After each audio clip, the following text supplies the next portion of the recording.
I had 3 skull fractures, some slight brain bleeding. I had a broken C5. It's pretty much gone. It's crushed. I have a spacer there now. Broken ribs, punctured lung, a broken scapula.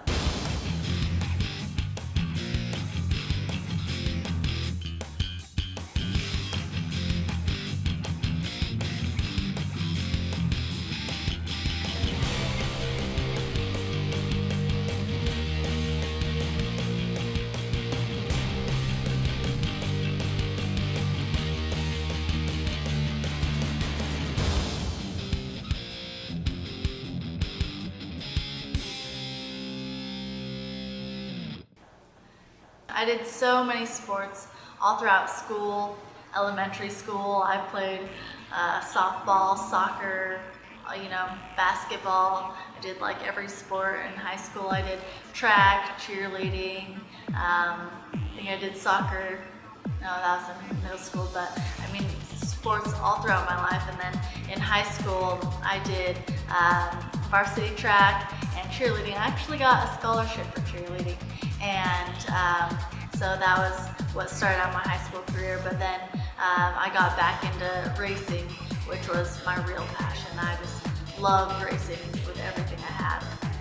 In 2008, I did the Wild West National Series, and I got first 34 out of 36 races. And every time I wasn't out on the track racing, I was either in school or working or out on the track riding. I just loved it. But then along with that sport also came lots of injuries, which is how I got into fitness, because I broke both of my legs.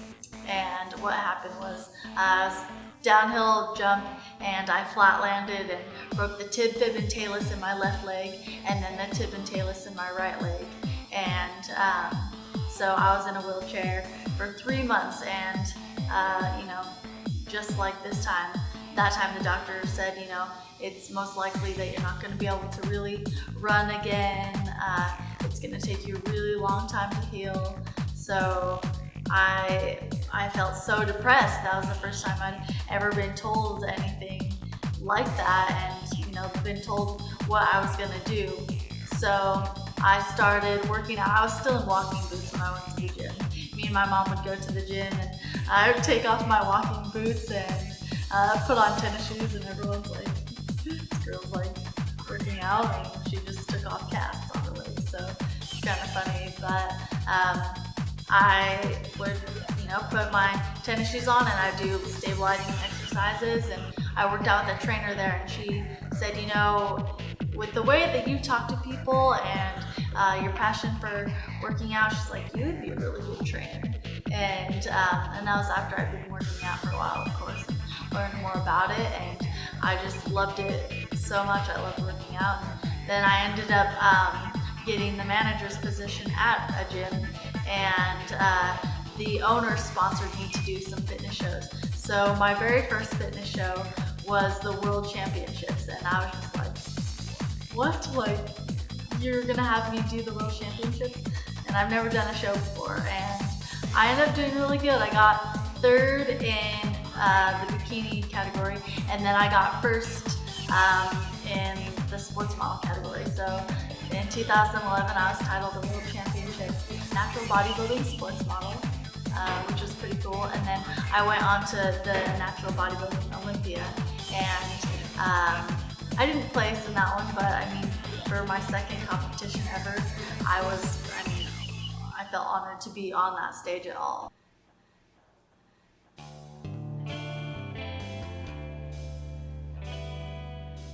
So I was riding my bike to work, and I was riding down this big hill, and there's like a 4-track crossing at the bottom, and I was going down the hill, and I don't remember the accident, but what I was told is that I saw the guard go down and the train go by, but then it passed, so I didn't try to brake or anything.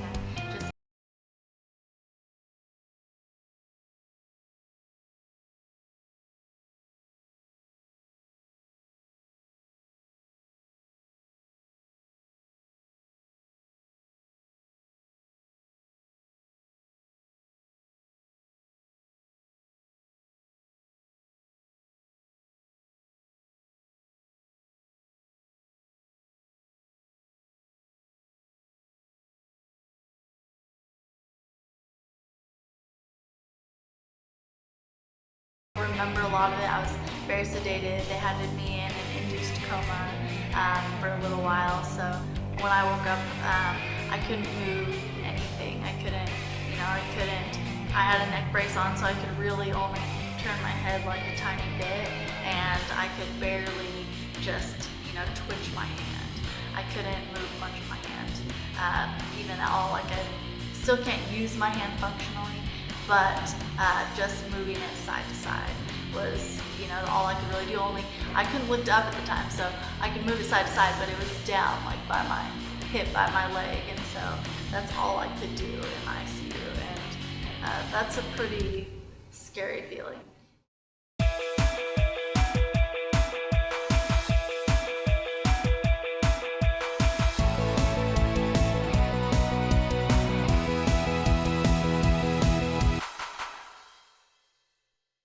When I was in the hospital, we were doing this research on different therapy clinics, and Elko is a very secluded area. So there's nothing, Reno's 4 hours away on one side, and Salt Lake's 4 hours away on the other side. Boise is 4 hours away in the other direction. It's a very secluded area, so we had no idea where we were gonna go, and we found Neuroworx, and they had, pools, they did aquatic therapy, they worked on standing, they have been said to have the most walking quadriplegics, all over, so we're like, that's where we want to go. And so about 3 weeks after I got out of the hospital, we just started coming here. So it's a 4-hour drive, and we stay in the Neuroworx apartment. We do that every Tuesday through Thursday, and we've been doing that for about almost 2 years, or a year and a half, I guess, since I got out of the hospital. So they work on me with a bunch of different things. I've done the aquatic therapy, like I said. They do standing with me. They've walked me on the Locomat. They do a lot of upper body strengthening. And so when I first started out, I told them, my goal is to get up and walking again, which of course it still is. That's a huge goal, and I believe one day that I'm definitely gonna achieve that. But once you start working out with an injury like this, it makes you really think, and so I've made a few smaller goals too, and I want to be able to transfer myself, and I think that would help out, my friends and family a lot, the people that are taking care of me. I really want that upper body strength. So, and then, I really want my hands, which is something I kind of do in OT mostly, but I definitely try to do it here when we're working, with bands and stuff. I try to hang on to them, and so my goals, I have a lot of them, but yeah, it's been great. They've done a lot for me.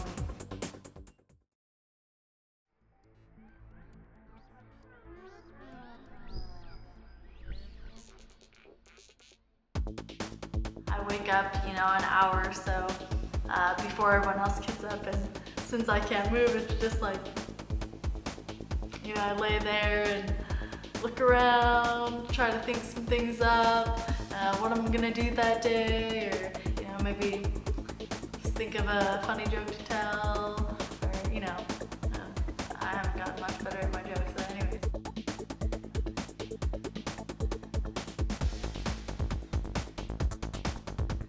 Then, my mom comes in, she gets me out of bed, transfers me onto my shower chair, and then we do the morning program. Another story for another time. That takes about an hour, and then once I get done with that, I usually go in and take a shower, and then I'll usually blow dry my hair, and then we go eat breakfast, and put all my braces on, all that stuff, get dressed, and then I brush my teeth and put on my makeup, and make sure that my computer's set up for the day, or I might have homework, or I'm going to school, so I'm taking 2 classes, so I usually actually have quite a bit of homework on weekends at least, and then throughout the week I'm in therapy, so I usually spend a good remainder of my day there, at least 4 or 5 hours sometimes, and then go home. Maybe I'll have more homework throughout the week. And then my mom usually transfers me to bed and go to sleep. I've always wanted to be great or do something so great that it was going to be, memorable for other people around me and for me. And I think that this injury, at first, when I was first injured, I just didn't think that that was, really going to be possible anymore. But now that I've been where I've been and I've seen what I've seen, and throughout this injury, I know that overcoming this injury, whether it be physically or whether it be mentally, I think that is a great thing. It's, for anybody who goes through this injury, it's very hard. And so if you can overcome it and still be happy, I think that's a very great thing. And the only thing that's led me to that is by being active and still doing what I love. Before it was, riding motocross and doing fitness and, having that adrenaline and going all the time. I've learned that I can still do that, and I might have to do it different ways. But, last weekend I went out with my friend in his Razor, and we climbed the biggest hills we could find. We were jumping it, and got my adrenaline going. I still got to do that. I still come to therapy and go to the gym, and I'm active, and I still get to do all that stuff. And like I said, I have to do it a different way, but I can still do it. And I think that being active is what is going to help me overcome it, both physically and mentally. And my goals are set high for the physical aspect, and it's hard to say whether or not I'll for surely ever reach them. I would like to think that I will, but even if I don't, by trying to reach a goal that big and by still being active and doing all this stuff, I feel like just because I don't reach that goal doesn't mean that it's not gonna make me the best me that I can be. I'm still gonna get as strong as I can and try my best and my hardest, and I'm sure that in the end of all of it, I'm not gonna ever say that I didn't try or that I didn't go out and give it my all, and I think that will make me happy. So, and I think that other people around me can see that too, at least I hope.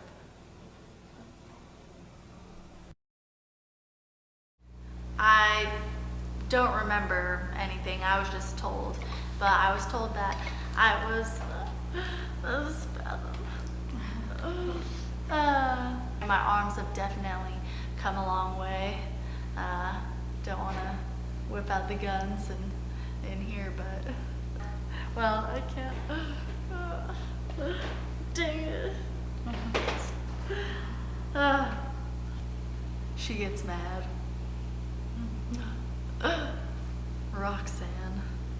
Roxanne is my body. Me and her are not the same, because for one, she doesn't listen to me. She is so rebellious. If I'm cursing names at someone, it's not gonna be, myself. If we're ever gonna do any name calling, it's Roxanne. Big jerk.